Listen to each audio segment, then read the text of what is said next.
society safer.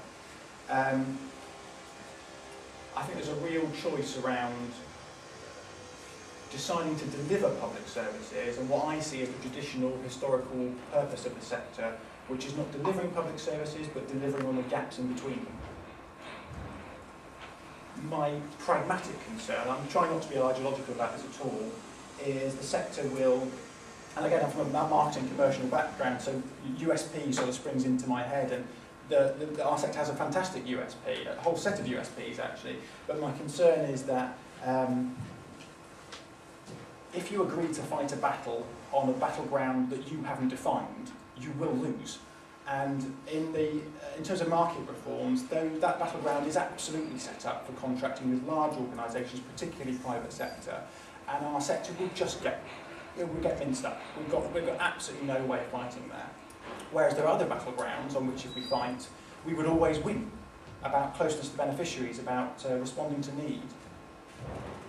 I guess my conclusions are around the perhaps social enterprise. If we have a continuum between charity and business, with ethical businesses somewhere in there and kind of social enterprise in the middle somewhere, then social enterprise is possibly a fairer, more reasonable, more honest description of organisations that essentially are beholden to contracts with government on public service delivery.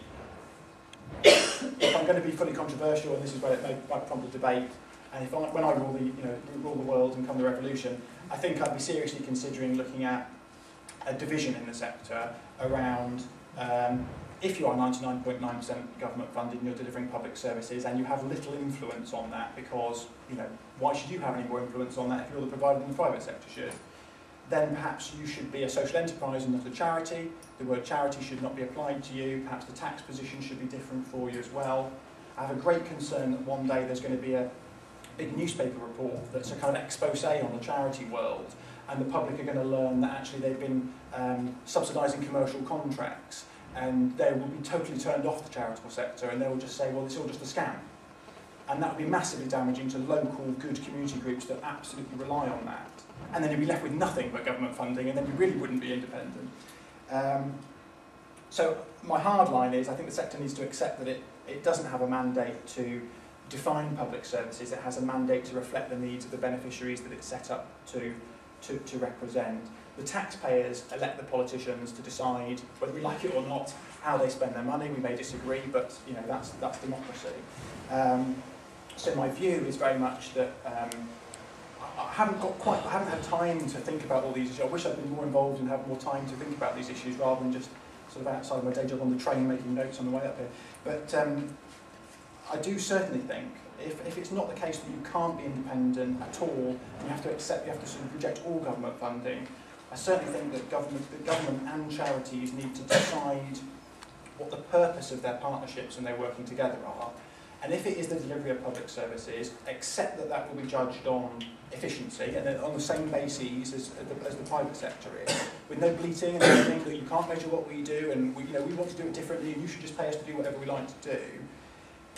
But accept that maybe there's a diversity of potential relationships, but understand and accept what the consequences of that are, and don't try and pretend to be two things at the same time.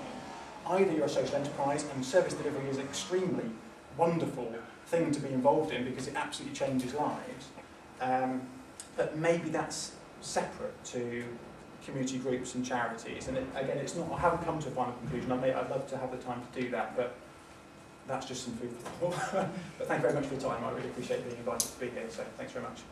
Okay, thank you, Chris. Let's move swiftly on to Caroline. Right. Well, as Carl said, I'm from Civil Exchange, which is an organisation that's been recently set up to help governments and the voluntary sector work better together. And the background for me to that is that I have experience both working in government and working in the voluntary sector. And I think that there's a lot of scope to make this relationship work better. The panel, which the Very Foundation has established, has just started its work, and Civil Exchange is providing the secretariat to the panel. Now, it is itself independent. It's looking objectively, I hope, not on behalf of the voluntary sector or indeed on behalf of government, but it's looking, as an interested third party at that relationship and the relationship with other funders and partners as well, not just government. And it's going to reach a view towards the end of this year about the current state of independence. And you've heard some of Chris's views, and the panel is inviting views, inviting evidence at this point, as well as looking at research, which some of which you may be involved in, to reach a view about the state of independence. It does have a reasonably open mind, but it is also very aware of some of the challenges which have come out from previous speakers. And it's written a report, which you can find on the Independence Panel's website, which talks about some of those. But it's also spent some time in its first discussions reflecting on actually what independence is. I think one of the striking things about independence is, speaking with someone who's actually led a voluntary sector organisation, received a large amount of government funding, is that it's quite difficult to talk about it. And in a way, I think one of the reasons why it's easier for Chris to kind of come and talk about it is because the organisation isn't in receipt of money. It's actually quite difficult. It's quite difficult to get the language straight. I mean, people will talk about problems with commissioning, tendering processes. We're all familiar with these sorts of discussions. But it's very hard for an organisation to stand up and say, our independence is being threatened. So one of the first things that the panel is trying to do is to break down independence into units, if you like, of aspects of independence to try and help people talk about it and measure it and get that debate going.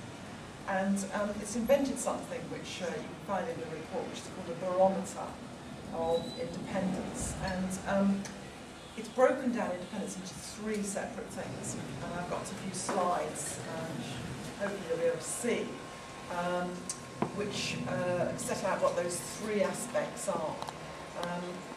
I'm hoping that this will resonate with you, and if it doesn't, please do get in touch and also come out of the debate, hopefully anyway, because we want to try and have a common language for talking about this subject.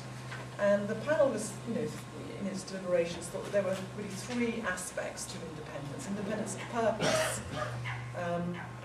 basically the ability to set a clear purpose and maintain it and review it in the light of the communities served, rather than have it diverted perhaps by funding which may pull an organisation away from its original or necessary purpose.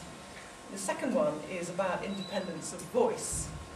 And this is perhaps one of the most sort of subtle but important of these, because it's very difficult to judge whether it is affected if you're in receipt of government money, but it's the ability, or indeed other sources of finance, it's the ability to protest, to campaign and negotiate without fear or retribution of one form or another, and just to be assertive about independence itself. And when it's threatened, to be able to say, look, we are independent. What you're asking us to do is basically threatening our independence. We can't do it, or you shouldn't be asking us to do this. And the final one is about independence of action. And this is about being able to deliver the activities that actually meet the purpose and that meet real needs for the constituents, the communities that are served by the voluntary sector organisation. And linked to that, to be able to innovate and to be responsive and flexible, to deliver services in the way that the organisation thinks, in the light of its connections with its communities, will actually serve those communities best. And what it's done in the barometer, which you can see if you look at the report, is it's to try and measure whether these three aspects of independence are healthy or not. It's looked at what voluntary sector organisations need to do, and it's looked at what other partners and the broader environment needs to do and to provide in order to support independence. And it asks some questions. I mean, it'll be interesting for you to kind of look at those questions and